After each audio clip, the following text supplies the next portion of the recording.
Welcome back to the channel, everybody. Thank you so much for joining me and allowing me to continue to be your daily advocate. If you're new here or you're not subscribed for any reason, please do me a huge favor and hit the subscribe button. Thank you to all of you who have been watching and following me for so long. It truly means a lot, and I'm glad that I can be this person. XRP News _ it's at the top, it's in the header. Trying to get to 100K, it's a slow climb up to that magical number, but I know I'm gonna break it. Make sure you follow along on YouTube. Without further ado, let's head over to Live Coin Watch. What are we seeing? Well, we're seeing the market's a little flat right now, okay? We've seen a nice push up from like 1.7 trillion. We went all the way as high as 1.98 trillion. We're kind of settled back down. We're around that 1.93 trillion. Not too shabby. Do I think we're out of the woodwork yet? I don't think so, folks. Not just yet. Bitcoin's coming in at $43,378. It's currently down 2% in the last 24 hours.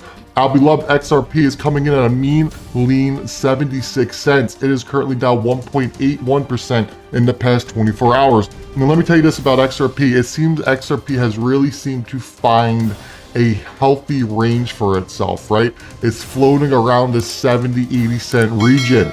I firmly believe once we get past like that 83-85 cent mark, we're gonna get a push up. We can start talking about closer to $1 XRP. That's where we ultimately wanna be. We wanna be above $1. I talk about those psychological barriers each and every day. It goes with the market cap, it goes with your favorite crypto. XRP, we know where it's going in the long run. For the short term, you know, we're following Bitcoin. Let's see what happens out there. As I've stated this plenty of times, if there is one more dip down, I'm not going to be upset. My money, my bags, they're loaded. I'm ready to scoop. I'm ready to buy. Does it happen? I'm not sure. Do the TA people know? They don't know. But what they do know is that they will give you a range. If we do break down, they'll tell you, you know, we'll hit these levels. If we go up, we hit these levels. So 50-50s, right? Well, let's move over. Let's keep this going. My man Lordline now puts this out. This is a clip. I believe this is actually going to air tonight. It's Jon Stewart talking to Gary Gensler. It's about 19 seconds. Listen to this. There we go. To litigate. This agency has to be willing to go into court and, you know, take some losses from time to time. But go into court. Right. I think all of those things, but it's trying to use high-profile cases to bring folks back on the right side of the law. Take some losses sometime. Be willing to go into court. Could he be foreshadowing where this Ripple vs. SEC lawsuit is going? Could there not be possibly a settlement coming? Could the SEC be willing to take this fight all the way into court and be willing to accept a loss? The SEC knows that if this thing does go to court, they know that they're going to lose. There is no jury or judge in their right mind that would look at all the evidence that is laid out and did not rule against the SEC. I mean, come on. It's that simple. That's how much is going against them. But as Gary said, you know, the SEC is going after these high-profile cases. Maybe they need to take a step back. It sounds to me like we're getting a little foreshadowing on what we're about to see, right? This Ripple vs. SEC lawsuit was a little too much out of their league. They didn't know what they were getting themselves into, and they had Jay Clayton and Bill Hinman just drop it on them before they left. And now we got him talking about taking a loss. I think we got a little foreshadowing going on here, folks. What do you think? Let me know in the comments below. Then we move over to this. I'm gonna play you this clip. Okay, want you to listen to it. It's 1 minute 15 seconds. And then we're gonna read William Lowry's comment. It's absolutely gold right here. Listen to this. It's at enterprise because Ripple Inc. is solely and predominantly responsible for marketing the Ripple products that use XRP and give the XRP token any value. Without Ripple Inc., the XRP token is worthless, absolutely worthless. Why would you need the XRP token if this corporation, which I think is a successful, well-run corporation, but if that corporation did not exist, the XRP token is worthless. If the Ethereum Foundation disappears tomorrow, Ethereum still has value. The third reason? The third part of the Howey test? So the third part is with the expectation of profit off of the work of others. So that they kind of blend together. Okay, now let's talk about your fund. You've recently announced that you've got some great investors in your fund, new capitals come into your fund. Who are some of the LPs in your fund? So we've been very lucky in that we get to work with some of the best investors on the planet as LPs. So we've recently announced Fred Wilson from Union Square Ventures has joined, or Union Square Ventures has joined Multicoin as an LP. Fred was gracious enough to announce this via blog post. He's one of my favorite bloggers. I've been following him for 10 years now. What a freaking loser. Now listen, this video was done years ago, but let's put it into perspective what William says right here. Because I saw this video years ago. It was one of the videos that convinced me not to buy XRP.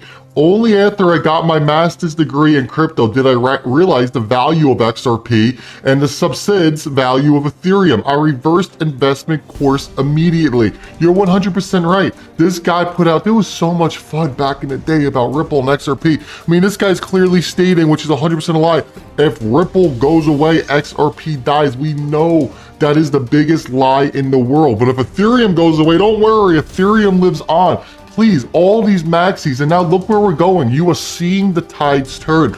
You were seeing Ripple rise above. You were seeing the XRP token with so many use cases, so many people building the top of the ledger will rise above. And you were seeing people run away from Ethereum because it hasn't done anything to change its course of action.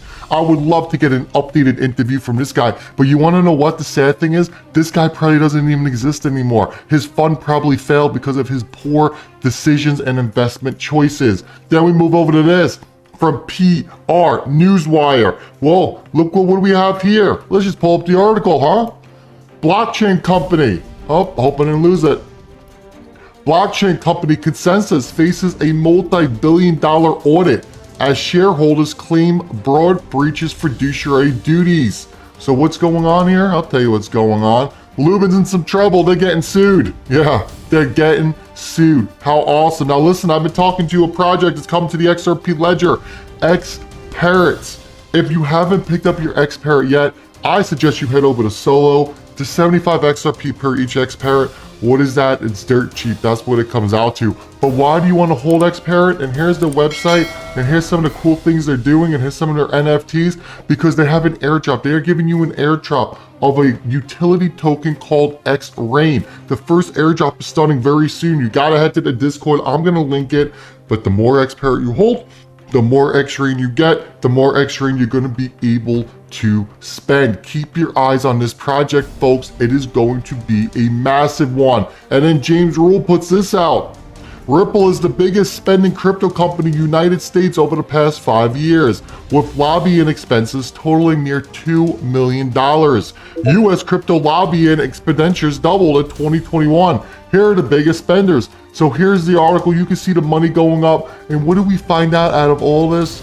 Yes, that Ripple, our beloved Ripple, is one of the biggest spenders as far as cryptocurrency companies in over the last 5 years, with over $2 million invested. Phenomenal, folks. This is what you want to see. Ripple is help writing the path to the new crypto laws and guidelines and what should and shouldn't be done. And then we're going to move here. Volante. Who remembers Volante opening up a Ripple processor module that's going to help speed up the integration to Ripple's real-time global settlement network? I remember this. Who remembers Volante announcing that they're going to join the Federal Reserve's pilot program for FedNow instant payments back in January of 2021? I remember this as well. Why am I showing you this? I'll tell you why I'm showing you this. Because who remembers this? Came out yesterday afternoon to be exact. Jerome Powell states, and I quote, "It's possible to have more than one reserve currency." Let me say that again. Jerome Powell, it is possible to have more than one reserve currency. What is this in reference to? Here's the article. The Federal Reserve Board is seeking comment on a plan to introduce a tiered system for evaluating whether to grant access to its accounts and payment services. Last May, the Fed set out guidelines for evaluating requests by accounts and payment services at Federal Reserve banks by newly chartered fintechs. It sought to create a transparent and consistent set of factors when reviewing requests based on 6 principles. Following a public consultation, the Fed has added a supplement that creates a tiered system depending on the level of risk a firm poses. For example, Institutions with federal deposit insurance would be subject to a more streamlined level of review than those without insurance that is supervised by a federal banking agency would undergo. So why am I telling you this? What's the Fed's main job? The Fed's main duties include conducting a national monetary policy, supervising and regulating banks, maintaining financial stability, and providing banking services.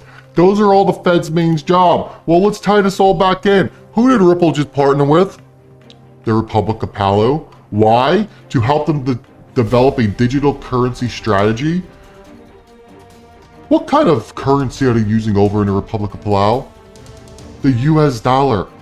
And they're working with Ripple to implement a US dollar that is backed by a digital currency, XRP. And this all ties back into this Volante Ripple processing module and to the Volante's involvement with the Fed. Does that partnership between Ripple and Palau does not sound like, I can't talk, does that not sound like it is testing grounds for the Fed, folks? And now you get Jerome Powell coming out and stating it's possible to have more than one reserve currency. So enjoy your day, everybody. I'm always here for you. Leave any comments or questions below and be sure to subscribe. But thanks, everybody. I really appreciate you.